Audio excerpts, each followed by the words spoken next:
আরো 14টি জেলা পরিষদে প্রশাসক নিয়োগ দিয়েছে বিএনপি। এর আগে 42টিতে দিয়েছিল, এখন টোটাল 56টি হয়েছে।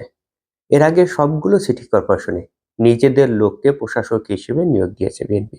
অর্থাৎ স্থানীয় প্রশাসন যা আছে সবগুলো নির্বাচন ছাড়াই ইতিমধ্যে দখল করে নিয়েছে বিএনপি।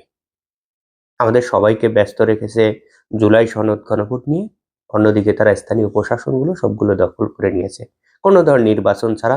অথচ এরাই গত 15 বছর বারবার নির্বাচনের কথা বলছে, গণতন্ত্রের কথা বলেছে, কিন্তু ক্ষমতায় আসার সাথে সাথে গণতন্ত্রের ভদ্রতার সকল মুখোশ এদের খুলে পড়ে গেছে।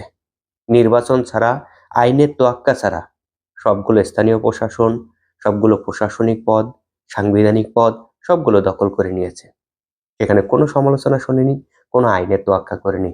অর্থাৎ গত 15 বছর ধরে যারা গণতন্ত্রের কথা বলেছে, ভদ্রতার মুখোশ পড়েছিল, ক্ষমতায় আসার 1 মাসের মধ্যে তাদের গণতন্ত্রের মুখোশ, ভদ্রতার মুখোশ খুলে পড়ে গেছে।